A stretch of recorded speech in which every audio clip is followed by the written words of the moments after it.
तो hello everyone, revision में आपका फिर से स्वागत है। उम्मीद हो दोस्तों कि आपकी तैयारी जोरों शोरों से और शानदार चल रही होगी। तो दोस्तों, जैसा कि आपको पता है कि अभी वार्ड बॉय की भर्ती होने वाली है और साथ ही अभी आमीन पटवारी का भी नोटिफिकेशन आ गया है। इसमें दोनों में ही इंग्लिश के जो है सिलेबस यहाँ पर रखे गए हैं। तो दोनों के लिए ही ये इंग्लिश का जो क्लास है बहुत ही ज़्यादा इंपॉर्टेंट होने वाला है, क्योंकि मैंने विभिन्न प्रीवियस ईयर क्वेश्चन ही तो यहाँ पर रखे हैं। तो दोस्तों, इससे बाहर कुछ भी नहीं आने वाला और साथ ही साथ मैं एमसीक्यूज के साथ उससे संबंधित नोट्स भी दूंगा। तो आपको 20 एमसीक्यूज के पीछे लगभग 100 एमसीक्यूज का कंटेंट मिलने वाला है। तो दोस्तों, अगर आप वीडियो पे नए हैं तो पहले जाइए लाइक शेयर एंड सब्सक्राइब कर लीजिए, तभी आने वाले वीडियोस की नोटिफिकेशन आपको मिल पाएंगी। तो चलिए बिना किसी देरी के बढ़ते हैं हमारे आज के वीडियो की ओर। हाँ तो दोस्तों, वीडियो शुरू करने से पहले मैं आपको बता देता हूँ कि बैकग्राउंड में माता रानी का भजन चल रहा है। जैसा कि आपको पता है कि नवरात्र का पर्व है, इसलिए वीडियो शुरू करने से पहले सबसे पहले कमेंट बॉक्स पे लिखे जय माता दी। इसी के साथ हम चलिए वीडियो शुरू करते हैं। आज का प्रैक्टिस सेट नंबर हमारा 2 है, इसे 2 कर लीजिएगा। ठीक है, 1 हमने कर लिया है, इसके बाद जाकर आप उसे जरूर देखिए। चलिए, हमारा पहला क्वेश्चन है, choose the correct opposite word antonyms for the given word. देखिए, विलोम शब्द हमको चुनना है। दिया है ब्रेव, तो ब्रेव का विलोम शब्द क्या है? तो सबसे पहले ये आपको जानना होगा कि ब्रेव का मतलब क्या है। तो देखिए, ब्रेव का मतलब होता है बहादुर। ठीक है, अब बहादुर का विलोम अर्थात अपोजिट क्या होता है, ये आपको निकालना है। ऑप्शन ए है स्ट्रॉन्ग। स्ट्रॉन्ग का मतलब होता है शक्तिशाली। शक्तिशाली, ठीक है। कॉवर्ड, कॉवर्ड का मतलब होता है कायर। कायर या डरपोक। बोल्ड का भी मतलब क्या होता है, साहसी या शक्तिशाली। क्लेवर का मतलब होता है चतुर। चतुर, ठीक है। तो बताइए अब विलोम शब्द बहादुर का क्या होगा? जाहिर सी बात है कायर होगा, तो कायर ऑप्शन नंबर भी यहाँ पर फॉरवर्ड। तो देखिए, आपको छोटे छोटे मीनिंग्स यहाँ पर याद होने चाहिए। इसके लिए मैं तो बैठा हूं, आपको क्या कराऊंगा देखिए। और एंटोनिम शब्द मैं बताऊंगा, जैसे ब्रेव का क्या होता है, फॉरवर्ड हमने पढ़ लिया है। एंशियंट, एंशियंट का क्या होता है, प्राचीन, और उसका अपोजिट क्या होगा, मॉडर्न, मतलब आधुनिक। ठीक है। बाई का मतलब होता है खरीदना और सेल का मतलब होता है बेचना। डिफिकल्ट का मतलब होता है कठिन और उसका अपोजिट हो जाएगा इजी, मतलब आसान। देखिए, मैंने एक एमसीक्यूज के पीछे आपको लगभग 10 एमसीक्यूज का कंटेंट करा दिया। अब आप समझ पाएंगे कि ये क्लास कितनी इंपॉर्टेंट है। इसलिए ज्यादा से ज्यादा लाइक कीजिए और शेयर कीजिए और कमेंट कीजिए कि आपको मेरी वीडियोस कैसी लग रही है। और कंटिन्यू रखना रहता है तो कंटिन्यू लिखिए, अन्यथा मैं आगे बढ़ जाऊंगा। चलिए, और आगे है एम्प्टी। एम्प्टी का अपोजिट होता है फुल। एम्प्टी मतलब खाली, फुल मतलब भरा हुआ। वहीं लव का मतलब होता है प्यार और उसका उल्टा हेट का मतलब होता है नफरत। इसको तो आप नहीं भूल पाएंगे, क्यों? चलिए नेक्स्ट देखते हैं, choose the correct similar meaning. तो इसे बोलते हैं synonyms for the given word. तो देखिए, साइनोनिम्स मतलब समानार्थी शब्द निकालना है। तो देखिए, वर्ड दिया है ब्यूटीफुल। ब्यूटीफुल का समानार्थी आपको निकालना है। तो ब्यूटीफुल का मतलब क्या होता है? तो ब्यूटीफुल का मतलब होता है सुंदर। यू आर सो ब्यूटीफुल बोलते हैं ना। अब इसका समानार्थी क्या होगा? तो ऑप्शन नंबर ए में है अगली। अगली का मतलब क्या होता है? बदसूरत। बदसूरत है, ठीक है। प्रीटी, प्रीटी का मतलब होता है सुंदर, बोलते हैं ना यू आर सो प्रीटी, ठीक है। टॉल, टॉल का मतलब होता है लंबा, और वहीं डार्क का मतलब होता है, ये एक तो होता है काला और साथ ही साथ एक और मतलब इसका होता है क्या, अंधेरा। अब बताइए हमें सुंदर का क्या चाहिए, साइनोनिम चाहिए, सेम समान अर्थ वाले शब्द। तो देखिए, ब्यूटीफुल और इसका साइनोनिम हो जाएगा ऑप्शन नंबर बी, प्रीटी। सुंदर मतलब प्रीटी को सुंदर बोलते हैं, ब्यूटीफुल को भी सुंदर, ठीक है। चलिए और आगे मैं साइनोनिम्स बताता हूं। तो आखिर साइनोनिम्स होते क्या हैं? वे शब्द जिनका अर्थ लगभग एक जैसा ही होता है वे क्या है, साइनोनिम्स कहलाते हैं। और देखते हैं एग्जांपल, जैसे एलाउ। एलाउ का मतलब होता है अनुमति देना। ठीक उसी प्रकार से परमिट का भी मतलब क्या होता है, अनुमति देना। परमिट का ही क्या बनता है, परमिशन। परमिशन लेना है ये बोलते हैं ना, तो अनुमति हो जाएगा। आंसर यानी उत्तर देना, और रिप्लाई मतलब भी क्या होता है, उत्तर देना, ठीक है। शट, शट यानी होता है बंद करना, ठीक उसी प्रकार से क्लोज का मतलब भी बंद करना। मिस्टेक का मतलब होता है गलती करना, ठीक उसी प्रकार से ईरर भी होता है गलती करना। रिच का मतलब होता है अमीर, और इसे ही क्या कहते हैं, वेल्दी, ठीक है। ही इज टू वेल्दी बोलते हैं ना, तो इसका मतलब भी क्या होता है, अमीर। ट्रू, ट्रू का मतलब सच, और वही करेक्ट का मतलब भी सही, ठीक है। तो इस प्रकार से साइनोनिम्स मैंने दे रखे हैं, ये अच्छे से याद कर लीजिएगा। नेक्स्ट देखते हैं, fill in the blanks with the correct articles. अब आर्टिकल से क्वेश्चन है, ए एंड द आपको भरना है खाली स्थान में। तो दिया है my father is blank MLA. तो देखिए पिछली कक्षा में मैंने बता रखा है कि आपको आर्टिकल का यूज कैसे करना है। फिर से मैं आपको बता देता हूं, ए, आर्टिकल ए किस में लगता है, तो आर्टिकल ए लगता है व्यंजन में। एन किस में लगता है, एन किस में लगता है, स्वर में। लेकिन मैं जो स्वर और व्यंजन की बात कर रहा हूं, तो ये क्या इंग्लिश के स्वर या व्यंजन है, नहीं। देखिए इंग्लिश में कौन कौन से स्वर होते हैं, ए, ई, आई, ओ, यू, ये स्वर होते हैं। लेकिन हमको ये सब देखना ही नहीं है, अब हमको हिंदी के स्वर को देखना है। हम ध्वनि से पहचान करते हैं कि हमें ए लगाना है, एन लगाना है ना। तो जैसे यहां पर मैं आपको बताता हूं, माई फादर इज, ये है एम लिखा है, एम, ठीक है। तो बताइए ए लगेगा, एन लगेगा, द लिखेगा, ठीक है। तो देखिए यहां पर एम लिखा है, तो इसको पढ़ेंगे कैसे हम, एम को बोलते हैं एम, एम, ठीक है। तो यहां पर सामने में क्या दिख रहा है, ए, ए, तो हिंदी का ये क्या है, स्वर है, स्वर। ये शुरू हो रहा है, स्वर है, और स्वर से पहले क्या लगाते हैं हम, एन लगाते हैं, मैंने बता रखा है। तो इसीलिए इसमें क्या लगेगा, एन। तो my father is an MLA. Mostly लोग यहाँ पर ए लगा के आते हैं, क्योंकि यहाँ पर तो इंग्लिश का स्वर नहीं दिख रहा है, ए, ई, आई, ओ, यू नहीं दिख रहा है, तो हम सीधा ए लगाते हैं। यहीं पर वो गलती करते हैं, हमको हिंदी के स्वर से देखना है, ठीक है। चलिए अब मैं आपको और रूल्स बता देता हूँ लिखे हुए अच्छे से। तो आर्टिकल रूल क्या है, आर्टिकल का प्रयोग अक्षर को देखते नहीं बल्कि ध्वनि को सुनकर किया जाता है, जैसा कि मैंने आपको बताया। एमएलए को जब हम बोलते हैं तो ध्वनि एम से शुरू होती है, जो एक स्वर अर्थात वॉवेल की ध्वनि है, इसलिए हमने क्या किया, एन का प्रयोग किया। चलिए और एग्जाम्पल देखते हैं, जैसे एस डी ओ। देखिए एस डी ओ, इस लिखने में भी किसका यूज होता है, एस, एस मतलब यहां पर स्वर आ रहा है, इसका मतलब क्या लगेगा, एन लगेगा। देखिए लग गया भाई। एफ आई आर, देखिए एफ, इसे भी क्या पढ़ रहे हैं, एफ, तो ए यहां पर क्या है, ए की ध्वनि क्या है, स्वर है, इसलिए क्या लगा यहां पर, एन लगा। अब देखिए यहां पर यूनिवर्सिटी, यूनिवर्सिटी, देखिए इंग्लिश का ये स्वर है, इंग्लिश का स्वर क्या होता है, ए, ई, आई, ओ, यू। देखिए यू यहां पर दिया हुआ है, फिर भी हम यहाँ पर एन ले लगाएंगे, क्यों, क्योंकि इसको पढ़ने में यू की ध्वनि आ रही है, जो कि हिंदी में क्या है, व्यंजन है। ठीक उसी प्रकार से यूरोपियन, इसे भी हम क्या पढ़ रहे हैं, यू से पढ़ रहे हैं, यू से, और यह की ध्वनि है, ये व्यंजन है। यहाँ पर भी इंग्लिश का स्वर है, देख लीजिए, तो इंग्लिश का स्वर हमको देखना ही नहीं है आर्टिकल में, ठीक है। ये ऐसी चीज है जिसमें हम हिंदी के रूल का प्रयोग करते हैं, ठीक है। चलिए आगे बढ़ते हैं। Identify the correct spelling. अब आपको स्पेलिंग चेक करना है, ठीक है, कौन सी स्पेलिंग सही है। ऑप्शन ए है आर ई सी आई ई वी, ये सभी रिसीव के स्पेलिंग है, ठीक है। तो कैसे लिखते हैं, are E C I E V E, या B R E C E I V E, C है R E S E V E, या D R E C double E V. तो चलिए कमेंट बॉक्स पर इसका answer दीजिए, तुरंत आपका आंसर आना चाहिए। तो दोस्तों इसका आंसर हो जाएगा option number B, R E C E I V. इसे याद करने के लिए आपको पार्ट बाई पार्ट करना है, पहले आर ई सी ई याद करेंगे, फिर आई वी ई याद करेंगे, और रट लेना, यहीं से क्वेश्चन बनता है, ठीक है। मोस्टली लोग गलत करते हैं। चलिए और इसी प्रकार से एग्जाम्पल मैं आपको देखता हूं, जैसे रिसीव तो हमने पढ़ लिया है, उसके बाद आता है बिलीव। बिलीव यहां पर कंफ्यूजन क्या होता है, एल के बाद आई ई, एल के बाद आई ई आपको याद रखना है, यहीं पर से ई आई करके घुमा के भी दे देता है।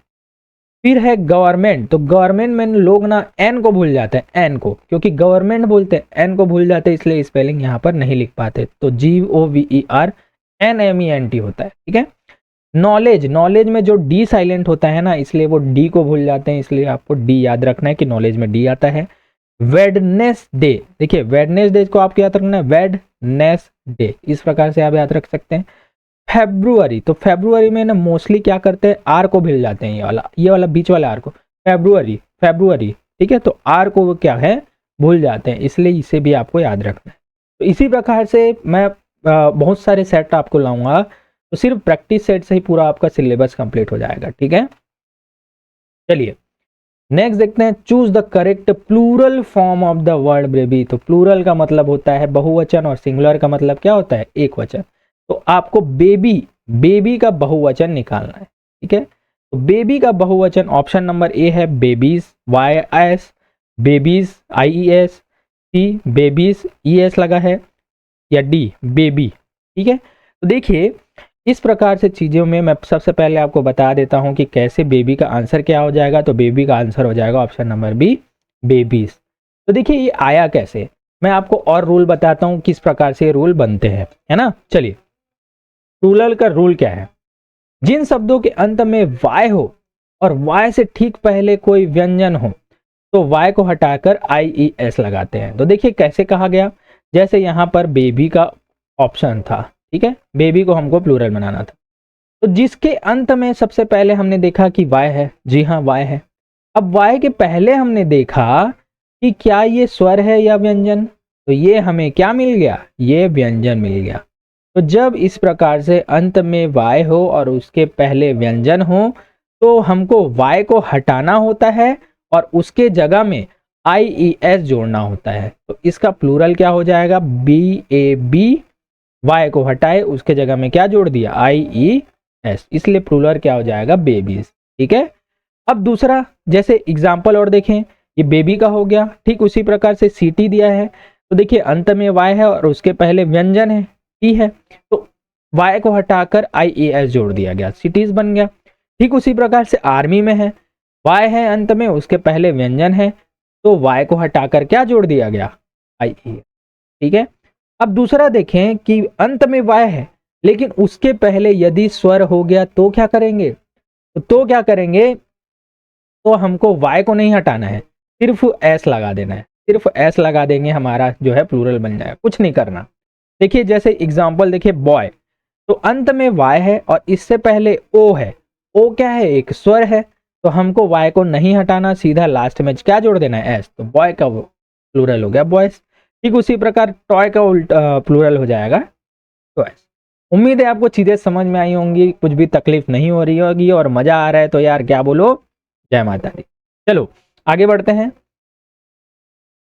क्वेश्चन नंबर 6 है, choose the correct feminine gender for horse. तो देखिए जेंडर से है, फेमिनाइन जेंडर बोल दिया मतलब स्त्रीलिंग निकालना है आपको। हॉर्स का स्त्रीलिंग बताइए। ऑप्शन ए है स्टैलियन, बी है मेयर, सी है फिले, या डी है कोल्ट। तो दोस्तों हॉर्स का जो स्त्रीलिंग होगा ना, तो ऑप्शन नंबर बी मेयर होता है, ठीक है, घोड़ा का घोड़ी, घोड़ी है मेयर, ठीक है। इसी प्रकार से मैं और आगे आपको बताता हूं, जैसे हॉर्स यानी घोड़ा, तो मेयर यानी क्या हो गई, घोड़ी। डॉग यानी होता है कुत्ता, तो इसका फेमिनाइन हो जाएगा बीच यानी कुतिया। फॉक्स का मतलब होता है लोमड़ी और इसका जो स्त्रीलिंग जाएगा वो विक्सन, PIXN, मादा लोमड़ी, ठीक है। सर का क्या होता है, मैडम, ये तो पता ही है सबको। नेफ्यू नहीं होता है भतीजा या भांजा, ठीक है। तो उसी प्रकार से इसका होता है नाइस, स्पेलिंग याद रखना NIEC, ठीक है। तो इसका होता है भतीजी या भांजी।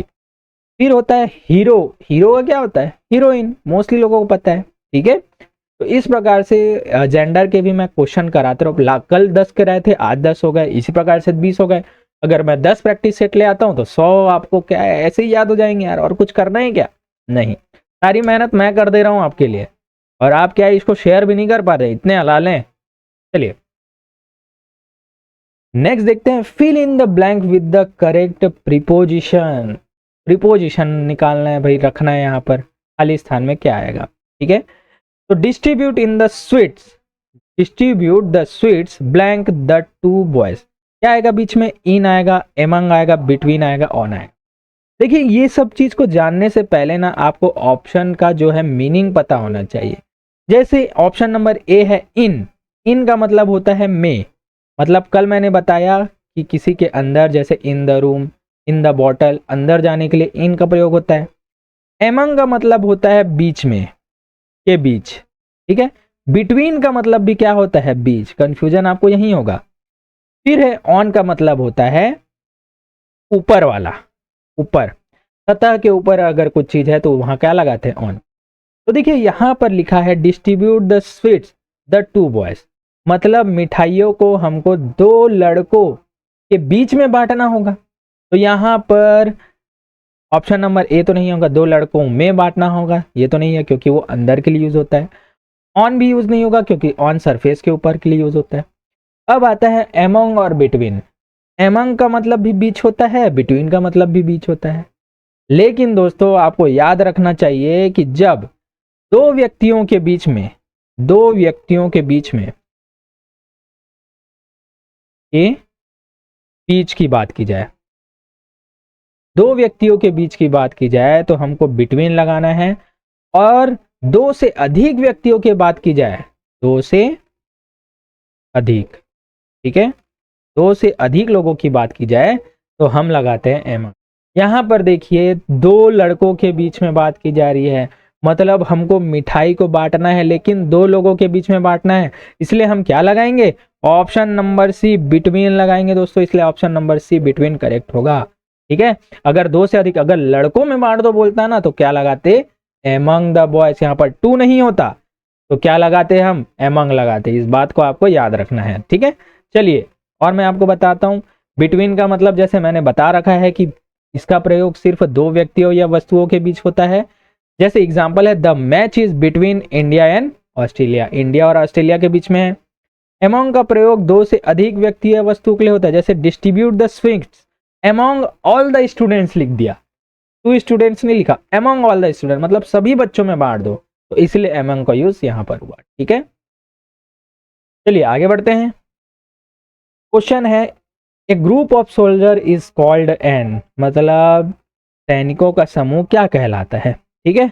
ऑप्शन ए है फ्लॉक, बी है हेड, सी है आर्मी या डी है टीम। तो दोस्तों हर किसी को इसका पता होगा, सोल्जर्स का जो है झुंड क्या कहलाता है, आर्मी कहलाता है। ऑप्शन नंबर सी यहाँ पर करेक्ट होगा। इसी प्रकार से और हम एग्जाम्पल देखते हैं, इसे समूहवाचक संख्या अर्थात कलेक्टिव नाउन कहते हैं ना।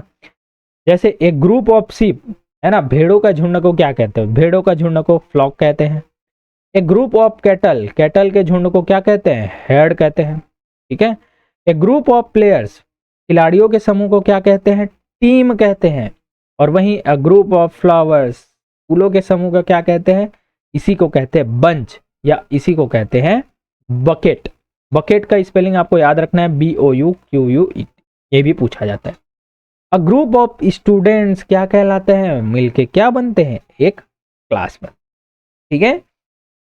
चलिए अब देखते हैं question number 9, choose the correct verb from form, correct verb form to complete the sentence, मतलब क्रिया का सही रूप आपको निकालना है, ठीक है। बहुत ही अच्छा है।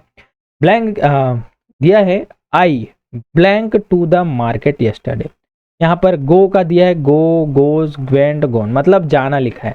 मतलब मैं जाता हूँ, क्या है, यस्टरडे, यस्टरडे का मतलब होता है बीता हुआ कल।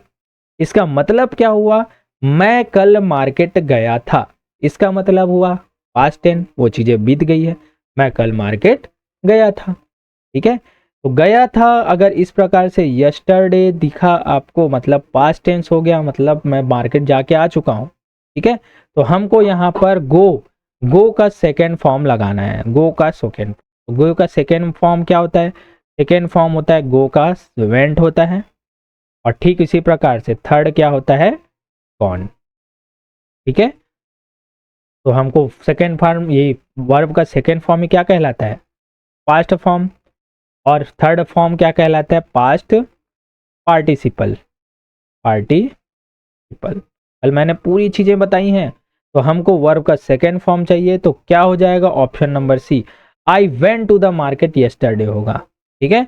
ये ऑप्शन करेक्ट होगा, ऑप्शन नंबर सी। चलिए और देखते हैं। तो ये सिंपल पास्ट टेंस है ना। तो यह टेंस उन कामों के लिए उपयोग होता है जो बीते हुए समय में हो चुके हैं, ठीक है। और पहचान क्या है, अक्सर इसमें यस्टरडे होता है, लास्ट नाइट होता है, लास्ट ईयर होता है, या एगो जैसे शब्द आते हैं तो आप पहचान पाएंगे कि ये प्रेजेंट इंडेफिनिट, पास्ट इंडेफिनिट या इंडेफिनिट टेंस है ना।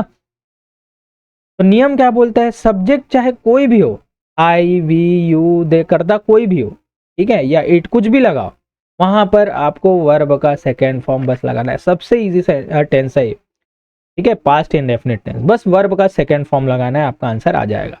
चलिए नेक्स्ट देखते हैं, ऑप्शन और है, जैसे एग्जांपल है ही प्लेड क्रिकेट यस्टरडे। देखिए प्ले का सेकेंड फॉर्म यहाँ पर लगा है, ही प्लेड क्रिकेट यस्टरडे, उसने क्रिकेट कल खेला।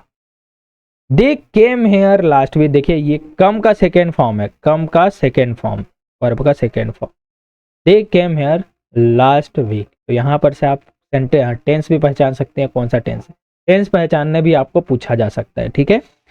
चलिए नेक्स्ट देखते हैं, identify the adjectives in the given sentence. बहुत ही शानदार, यहाँ पर आपको विशेषण बताते हैं। विशेषण होता क्या है, विशेषण क्या है, जो विशेषता बताए वही तो विशेषण है। जो किसका विशेषण बताए, संज्ञा का विशेषता बताए, ठीक है। तो देखिए यहाँ पर दिया गया है the elephant is large animal, ठीक है। तो देखिए यहाँ पर जो बोला गया है कि जो हाथी होता है वो विशाल जानवर है, तो यहाँ पर विशेषता क्या है, option number A elephant, B animal, C is, या डी लार्ज। तो देखिए दोस्तों आपको समझ में आ रहा होगा, एलिफेंट की विशेषता क्या है कि वो विशाल है, यही तो विशेषता है। तो इसलिए आपका आंसर हो जाएगा ऑप्शन नंबर डी लार्ज, कि elephant is a large animal. तो ये क्या है, विशेषता है, ये एडजेक्टिव है, ठीक है। और ये जो है ये क्या है, नाउन अर्थात संज्ञा है, ठीक है, या कर्ता की जो विशेषता बताए, नाउन की जो विशेषता बताए वही क्या है, एडजेक्टिव, ठीक है। चलिए और मैं एग्जांपल देता हूं, तो एग्जेक्टिव वह शब्द है जो नाउन की विशेषता बताता है, यह नाउन के बारे में बताता है कि वह कैसा है, कितना है, या किस रंग का है, ठीक है। जैसे वो नीले रंग का कपड़ा है तो उस कपड़े की विशेषता यह है कि वो नीला रंग का है, इसलिए जो विशेषता विशेषण हो जाएगा वो नीला। आपको इस प्रकार से याद रखना होगा। इस वाक्य में एनिमल जो है एक नाउन है, जानवर कैसे है ना, लार्ज बड़ा, इसलिए लार्ज जो है एक एडजेक्टिव है, ठीक है। उदाहरण अ ब्यूटीफुल गर्ल, तो लड़की क्या है, सुंदर है, इसलिए क्या है, एडजेक्टिव है।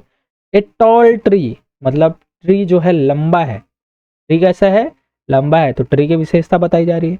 अ रेड कार, मतलब जो कार का रंग है लाल, तो विशेषता क्या है, लाल, ठीक है। चलिए आगे बढ़ते हैं, choose the correct past tense of the verb write. देखिए पास्ट टेंस बस आपको बताना है, बहुत इजी है। राइट का तीनों फॉर्म में मैं आपको बता देता हूं, एक होता है राइट, है ना, पॉजिटिव, उसके बाद वर्ब का फर्स्ट फॉर्म हो गया, सेकेंड फॉर्म क्या होता है, WROTE रोट, और थर्ड फॉर्म क्या होता है, WRITTEN return, right road return. इसलिए वर्ब का फर्स्ट सेकेंड और थर्ड फॉर्म आपको पढ़ लेना होगा।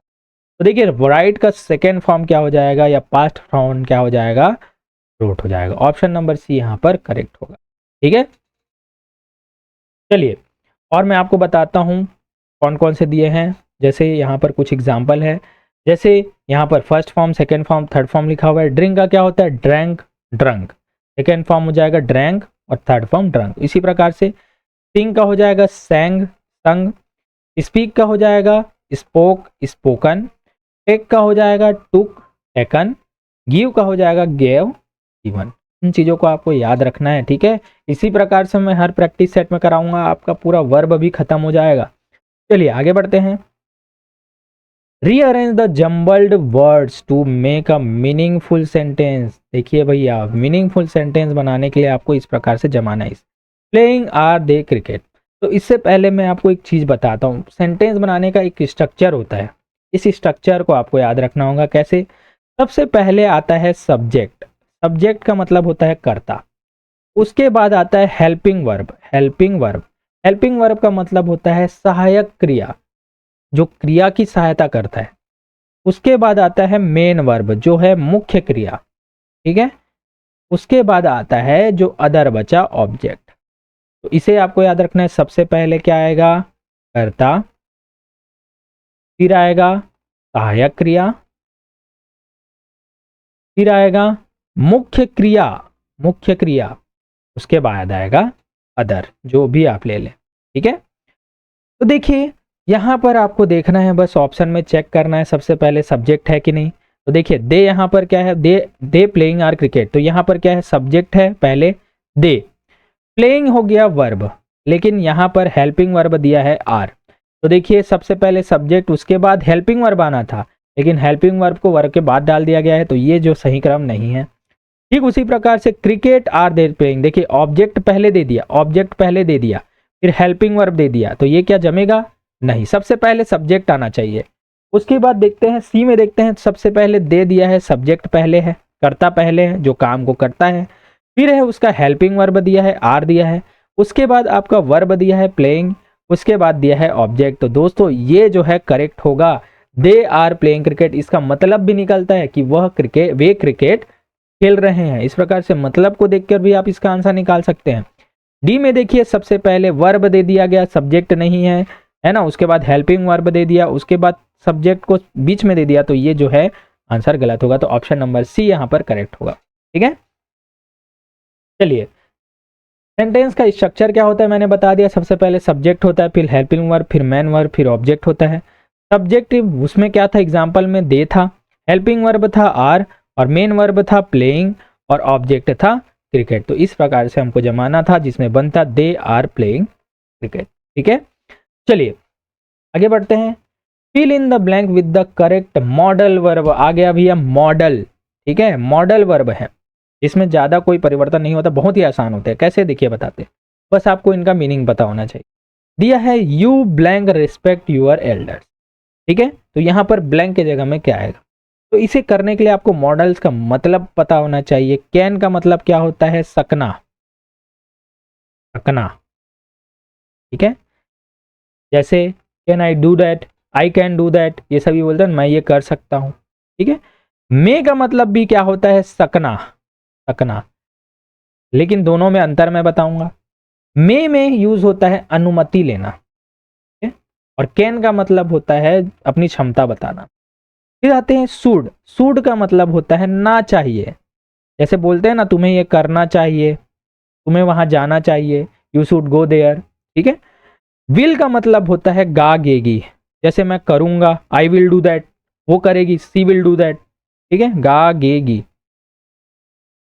चलिए तो अब बताना है यू रेस्पेक्ट यूर एल्डर्स, तो यहां पर मीनिंग में क्या बोल रहा है, आपको अपने बड़ों की इज्जत करनी चाहिए, करनी चाहिए, ना चाहिए आ गया, तो ऑप्शन नंबर सी यहां पर करेक्ट होगा। तो you should respect your elders, ठीक है। चलिए ऑप्शन और मैं आपको बताता हूं मॉडल वर्ब, जैसे मैंने बताया कैन, तो कैन का यूज कहां होता है, जहां क्षमता और योग्यता बताने के लिए किया जाता है। जैसे एग्जाम्पल में दिया है आई कैन स्विम, मतलब मैं तैर सकता हूं, आई कैन गो देयर, मतलब मैं वहां जा सकता हूं, ये सभी क्या है, क्षमता बता रही है।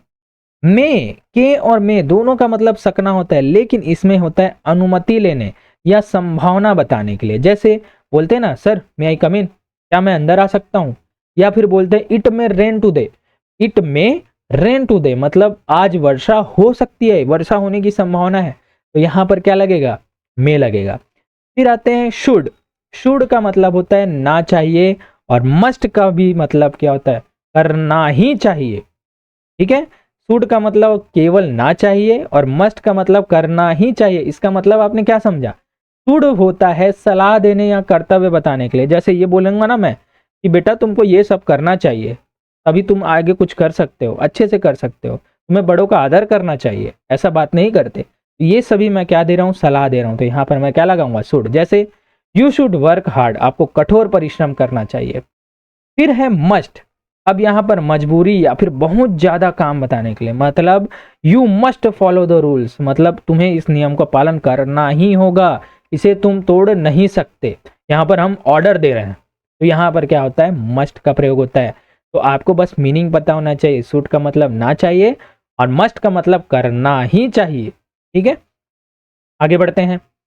What is the young one of a lion called, तो मतलब शेर के बच्चे को क्या बोलते हैं। अगर आपने छावा मूली देखी होगी ना, तो आप सीधा बोलेंगे शेर के बच्चे को छावा कहते हैं, लेकिन हमको इंग्लिश में बताना, हिंदी में नहीं, ठीक है। तो शेर के बच्चे को क्या कहते हैं? Option number A puppy, B kitten, C lamb या डी कब। तो दोस्तों शेर के बच्चे को ऑप्शन नंबर डी कब कहते हैं। ठीक है, इसे आपको याद रखना होगा। चलिए और मैं बताता हूँ किसके बच्चे को क्या बोलते हैं। काऊ के बच्चे को क्या बोलते हैं? काफ अर्थात बछड़ा। हैन या थे मुर्गी के बच्चे को बोलते हैं चिक यानी चूजा। शिप भेड़ के बच्चे को बोलते हैं लैम्ब मेमना। गोट बकरी के बच्चे को क्या बोलते हैं? किड, है ना। डक बतख के बच्चे को क्या बोलते हैं? डकलिंग। और टाइगर के बच्चे को क्या बोलते हैं? ठीक है, यानी शार्क। चलिए आगे बढ़ते हैं। Choose the correct question word. ठीक है, क्वेश्चन वर्ड। अब सही प्रश्नवाचक शब्द चुनिए, मतलब WH वर्ड से यहां पर चुनने हैं। देखिए डू यू लिव दिया है, तो ऑप्शन में दिया, सबसे पहले आपको मीनिंग पता होना चाहिए। तो व्हाट का मतलब होता है क्या, वेन का मतलब होता है कब, हु का मतलब होता है कौन, और वेयर का मतलब होता है कहाँ।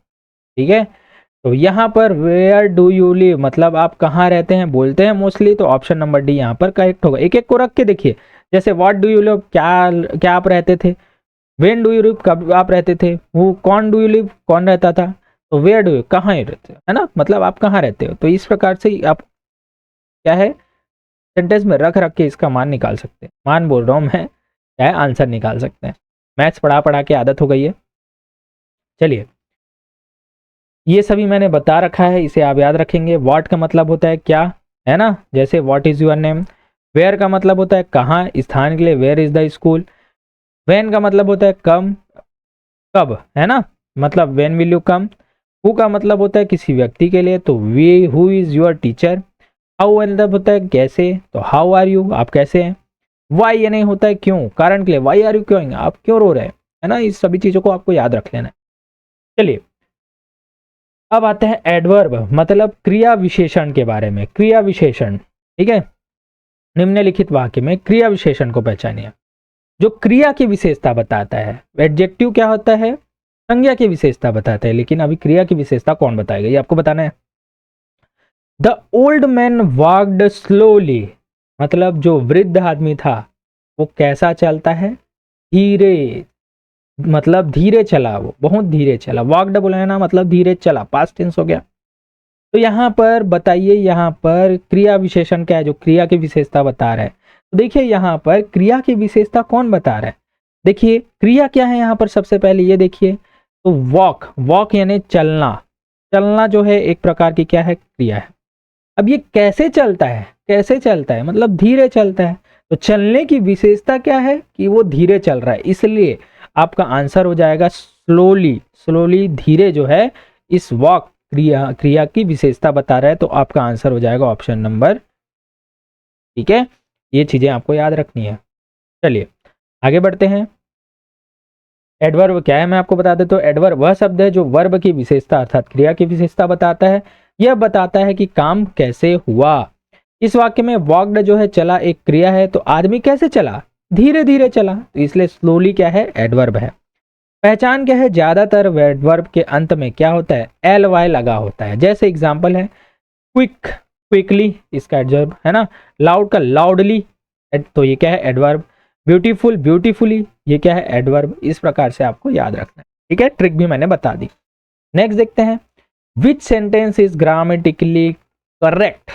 ग्रामेटिकली करेक्ट है, कौन सा है, द बर्ड। देखिए व्याकरण की दृष्टि से कौन सा वाक्य सही है, ऑप्शन है the bird is flying in the sky, the birds am flying in the sky, the birds are flying in the sky, या the birds flying in the sky. तो सेंटेंसेस को देख के मैंने समझा कि जो है ये है प्रेजेंट कंटिन्यूअस टेंस, जो कि अभी भी चल रहा है, मतलब जो चिड़िया है वर्तमान में अभी उड़ रही है, तो ये कौन सा टेंस है, present continuous tense, present continuous tense, continuous tense जो अभी भी कंटिन्यू चल रही है।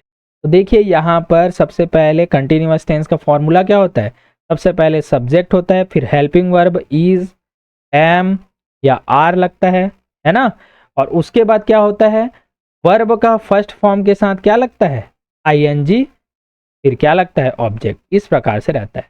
तो देखिए हेल्पिंग वर्ब यहाँ पर सब में वर्ब में आईएनजी लगा है। देखिए फ्लाइंग है, फ्लाइंग है, फ्लाइंग है, फ्लाइंग है, बस यहाँ पर आपको इज एम आर में देखना है, इज एम और आर, ठीक है। तो यहाँ पर अगर हम देखेंगे हेल्पिंग वर्ब, तो इज किसके साथ लगता है, इज जो होता है एक वचन के साथ लगता है, एक वचन, ठीक है, सिंगुलर के साथ इज लगता है।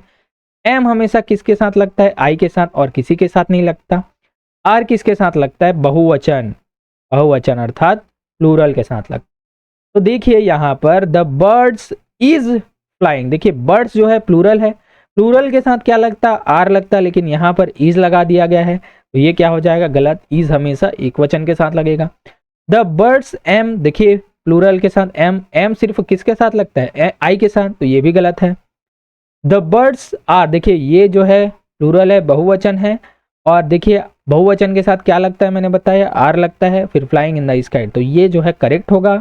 आगे देखते हैं, द बर्ड्स फ्लाइंग, देखिए यहाँ पर हेल्पिंग वर्ब भी गायब है, तो ये जो है गलत होगा। ऑप्शन नंबर सी यहाँ पर करेक्ट होगा। इस प्रकार से आपको देखना है। चलिए आगे बढ़ते हैं, है ना, यही चीज मैंने बता दी है, आप देख सकते हैं इसे। चलिए, choose the correct superlative degree, देखिए डिग्री के बारे में मैंने बता रखा है, ठीक है, एक पॉजिटिव होती है, फिर एक कॉम्परेटिव होती है, एक सुपरलेटिव होती है। तो देखिए आपको टॉल का जो है सुपरलेटिव डिग्री बतानी है। तो टॉल का क्या होता है, टॉल का टॉलर और फिर टॉलेस्ट, तो ऑप्शन नंबर बी यहाँ पर करेक्ट होगा, सुपरलेटिव डिग्री। अगर सुपरलेटिव डिग्री आप नहीं पढ़ी होगी, इससे पहले वाली वीडियो में भी देखिए, अभी मैं और आपको बता देता हूँ, ठीक है। देखिए एक होता है कॉम्परेटिव डिग्री, जहां पर दो लोगों की तुलना की जाती है, जैसे राम श्याम से छोटा है, Ram is smaller than Shyam, तो यहाँ पर कॉम्परेटिव डिग्री का पहचानने का क्या नियम है, देन लगा होता है, देन, ठीक है। तो जैसे Ram is smaller than Shyam, है ना, जैसे लॉन्ग, लॉन्गर, ठीक है, जैसे this tree is longer than that tree, मतलब एक यह पेड़ उस पेड़ से बड़ा है, ठीक है। इस प्रकार से आपको देन का यूज दिखेगा कॉम्परेटिव डिग्री में। सुपरलेटिव डिग्री यहाँ पर सबसे बेस्ट होता है, मतलब यहाँ पर दो लोगों की तुलना नहीं, सबसे सर्वश्रेष्ठ कौन होता है, इसलिए सुपरलेटिव बोलते हैं उसको। तो यहाँ पर स्मॉल का क्या होता है, स्मॉलर, स्मॉलेस्ट, लॉन्ग होता है लॉन्गर, लॉन्गेस्ट, हाई का होता है हायर, हाईएस्ट, यंग होता है यंगर, यंगेस्ट। इन चीजों को आपको याद रखना है। इसी प्रकार से पूरी डिग्रीज मैं कंप्लीट करा दूंगा। चलिए आगे बढ़ते हैं, क्वेश्चन नंबर 19 है, choose the correct pronoun to fill in the blanks, खाली स्थान भरने के लिए सही सर्वनाम चुनिए, ठीक है। सर्वनाम क्या होते हैं, संज्ञा के बदले आते हैं, ठीक है, संज्ञा के बदले आने वाले नाम को सर्वनाम कहते हैं। तो दिया है Sita is good dancer, blank है डांस ग्रेसफुली। तो देखिए सीता इज गुड डांसर, मतलब सीता जो है अच्छी नर्तकी है। अब डांसेस ग्रेसफुली, तो कौन अच्छे से नाचता है, कौन अच्छे से नाचता है, सीता अच्छे से नाचती है। तो सीता के जगह में मुझे यहां पर लिखना है कि क्या आएगा। तो देखिए अगर लड़का होता तो लड़के के लिए होता है ही, ठीक है, लड़की के लिए होता है शी, किसी व्यक्ति किसी वस्तु के लिए होता है इट, वस्तु शहर, है ना। दे यानी बहुत से लोग, बहुत से लोगों के लिए आता है दे। तो बताइए सीता क्या है, लड़की, तो लड़की है, तो वहां पर क्या आ जाएगा, शी डांसेस ग्रेसफुली। तो Sita is good dancer and she dances gracefully, ये आएगा, ठीक है, सर्वनाम इस प्रकार से बनाना है। चलिए तो बता दिया गया है ही किसके लिए लड़ता है, लड़के या पुरुष के लिए, जैसे राम होता तो ही लगता। सी किसके लगता है, सी लड़की या महिला के लिए, जो सीता है लड़की थी तो वहां पर सी लगाया हमने। इट किसी जानवर या निर्जीव वस्तु के लिए, क्या जैसे डॉग होता, द डॉग होता है तो क्या लगाते हम लोग, इट लगाते। दे एक से ज्यादा लोगों या वस्तुओं के लिए, जैसे राम एंड श्याम होता तो क्या लगाते हम, दे लगाते। वी मतलब होता है हम, मतलब जो बोल रहा है और जो सुन रहा है उसके साथ ही, तो उसके लिए क्या लगाते, वी लगाते। वी का वी ही होता है ना, ये याद रखना, वी का हमेशा वी होता है, यू का भी यू होता है, वी का भी वी होता है, यू का भी यू ही होता है, तो कोई चेंजेस नहीं होता, ठीक है। चलिए आगे बढ़ते हैं, लास्ट क्वेश्चन है, fill in the blanks with the correct conjunction. Conjunction मतलब दो वाक्यों को जोड़ने के लिए। खाली स्थान पर राम श्याम आर ब्रदर, तो देखिए इसके लिए भी आपको क्या जानना होगा, इसका जो है मीनिंग। बट का मतलब होता है लेकिन, और का मतलब होता है अथवा, तो का मतलब होता है इसलिए, इसलिए, और एंड का मतलब होता है और। ठीक है। देखिए राम श्याम आर ब्रदर्स, तो हिंदी में हम क्या बोलते हैं, राम और श्याम क्या होते, ब्रदर्स हैं। तो ऑप्शन नंबर डी यहाँ पर सीधा आप यहाँ पर ले सकते हैं। ठीक है, तो Ram and Shyam are brothers. देखिए कैसे कैसे यूज करते हैं मैं भी आपको और बताता हूँ। जैसे एंड का यूज कब होता है, जब दो समान शब्दों या वाक्यों को जोड़ने के लिए, जैसे I like T and coffee, मतलब मैं चाय और कॉफी दोनों पसंद करता हूँ। तो यहाँ पर और का प्रयोग जब दो समान सेंटेंस हो। बट का होता है दो विपरीत वाक्यों को जोड़ने के लिए, दोनों एक दूसरे से अपोजिट है। जैसे ही ran fast but miss the train, मतलब वो फास्ट तो भागा फिर भी उसने ट्रेन मिस कर दिया। ठीक है, तो एक पॉजिटिव है, दूसरा क्या है, नेगेटिव। ठीक है, दोनों अपोजिट है। और का मतलब होता है चॉइस देने के लिए, मतलब या तो ये या तो वो। इज इट मंडे और ट्यूसडे, मतलब आज सोमवार है या मंगलवार है। तो यहाँ पर क्या लगा और। बिकॉज का मतलब होता है क्योंकि, अर्थात कारण बताने के लिए। जैसे he is crying because he is hurt, मतलब यहाँ पर कारण बताने के लिए इसका यूज हुआ है। दोस्तों आपको मेरी इंग्लिश की वीडियोस कैसी लग रही हैं, अगर अच्छी लग रही है तो यार कमेंट में लिखिए यस सर, जारी रखिए, मैं कंटिन्यू आपको जारी रखूंगा। ठीक है, आप भैया भी बोल सकते हैं, मुझे अच्छा लगता है। तो दोस्तों आप जो भी बोलिए, लेकिन ज़्यादा से ज़्यादा शेयर कीजिए, तभी मैं कंटिन्यू रखूंगा। तो चलिए दोस्तों मिलते हैं अपने नेक्स्ट वीडियो में इसी प्रकार से नए नए कंटेंट के साथ। उम्मीद है आपको चीज़ें पसंद आ रही होगी, और आमीन पटवारी का भी इसी प्रकार से सिलेबस आएगा, तो आपको कंटिन्यू इसे देखना है। ठीक है, उसके बाद जैसे ही थोड़ा सा लेवल अप हो जाएगा, मैं और बहुत लेवल थोड़ा टफ की ओर जाऊँगा। अभी से एकदम ज़्यादा टफ मत कीजिए, इतना ही तो बना लीजिए, ये भी टफ ही है। तो चलिए दोस्तों मिलते हैं अपने नेक्स्ट वीडियो में नए जोश के साथ, नए होश के साथ। ठीक है, चलिए।